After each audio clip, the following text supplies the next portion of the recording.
कहते हैं जीवन में आपको कभी भी समय से पहले और किस्मत से ज़्यादा नहीं मिलता।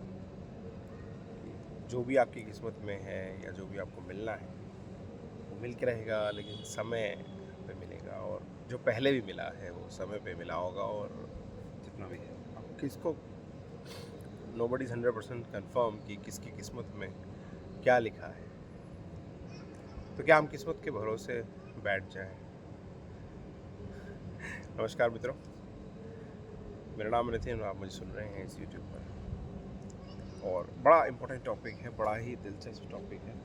सुबह सुबह की बात होती है, मैं सोच रहा था कि हमेशा क्यों आपको रूम में बैठ कर ही एक एनवायरनमेंट में दिया जाता है, तो कभी कभी प्रकृति के बीच आकर बात करना भी काफ़ी अच्छा लगता है। और सुबह सुबह का वक्त है, तो आप भी सुबह उठते होंगे और थोड़ा बहुत वॉक करते होंगे, आशा करता हूँ।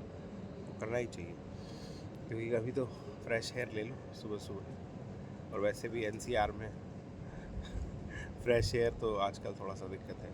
अब इसमें भी बहुत सारे लोग बोलते हैं कि एनसीआर में हवा ख़राब है, ये ख़राब है। हाँ ठीक है, पोल्यूशन है, पर एक इसमें एक प्रश्न और भी है, अगर आपने कभी इसको पता किया हो। जीवन प्रत्याशा की सबसे ज़्यादा उम्र कहाँ के लोगों की है? क्योंकि आजकल सिर्फ अच्छी हवा, अच्छा खाना ही नहीं रह गया है, आपको अच्छी मेडिकल फैसिलिटीज़ भी होनी चाहिए। और आशा न करता हूँ कि ना ज़रूरत पड़े किसी को भी उन दवाइयों की, उन अस्पतालों की आवश्यकता ना ही पड़े तो अच्छा है।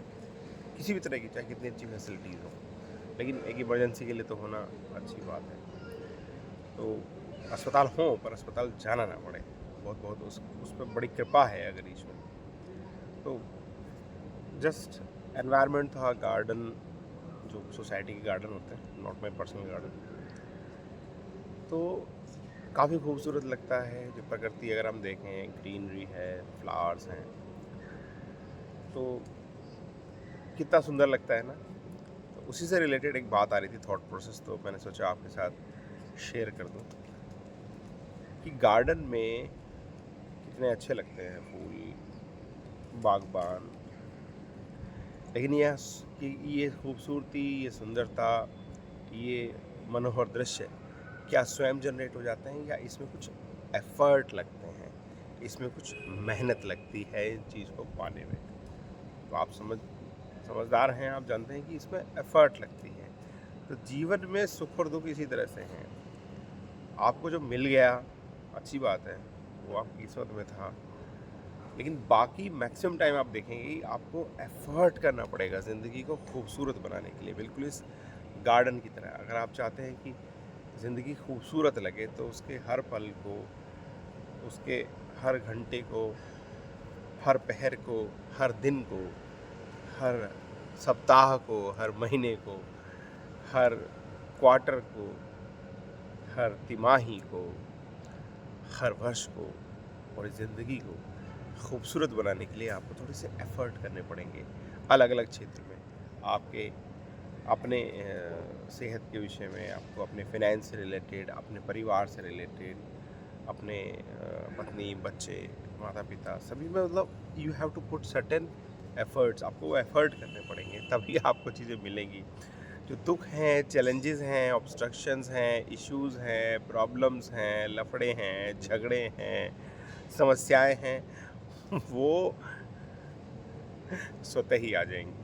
वो चारों तरफ से आपको, मतलब एक तरह से कहेंगे, चैलेंज करने के लिए स्वयं आ जाएंगी। बस आपको उनको काउंटर करने के लिए अपने एफ़र्ट्स, अपनी टाइमिंग को देखना है कि किस एफ़र्ट्स, कहाँ पे आप एफ़र्ट्स करें, किन ऑब्स्ट्रक्शन को आप रोक सकते हैं, किन को आप जीत सकते हैं, किन चैलेंजेसों से आप पार पा सकते हैं।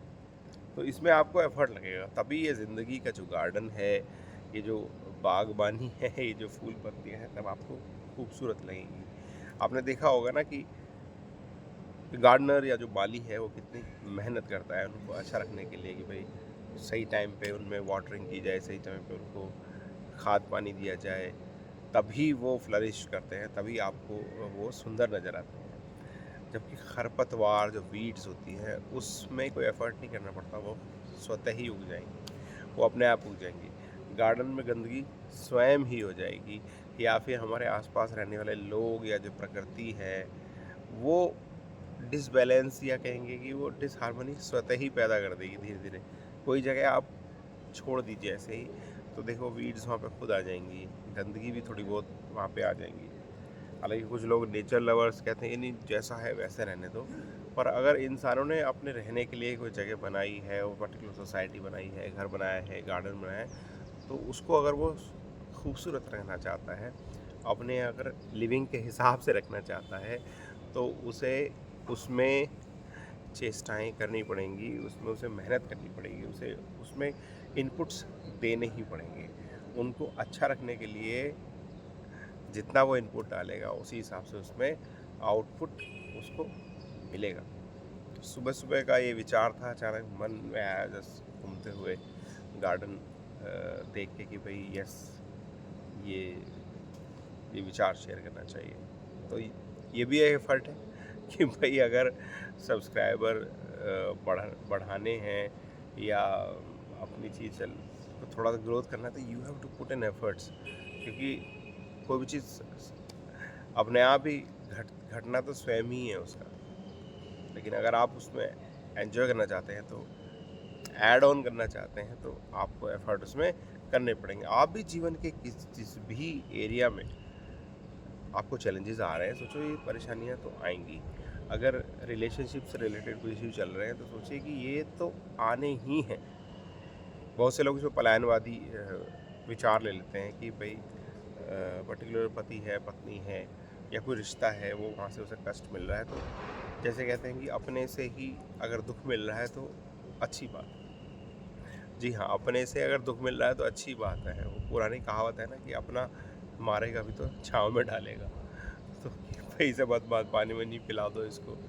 तो अगर आपके सगे संबंधी या कहीं से आपको कुछ पर्टिकुलर कुछ भी इशू मिले, तो उसको बियर करना होगा, उसको देखना होगा, वहाँ पे उसको सॉल्व करने की कोशिश करनी होगी, क्योंकि अपना है ना, तभी वो कष्ट भी देगा।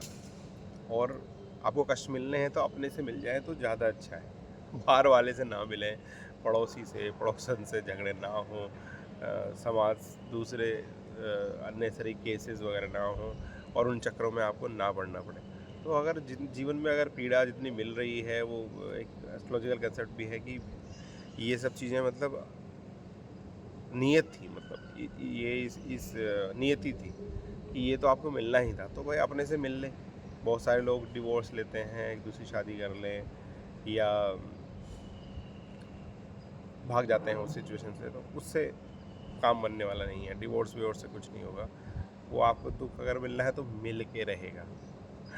वो उसका रूप बदल जाएगा, क्वांटिटी बदल जाएगी, उसकी क्वालिटी थोड़ा बहुत चेंज हो जाएगी, मगर वो रहेगा। तो इस थॉट को आपके साथ शेयर करना चाह रहा था सुबह में। बहुत बहुत धन्यवाद। चैनल को लाइक करें, सब्सक्राइब करें, और अपने फैमिली ग्रुप्स में ज़रूर शेयर करें। आपकी जीवन भी इसी तरह बागवानी की तरह फलता फूलता रहे, खुशियों से सराबोर हो त्योहारों के सीज़न में। नमस्कार।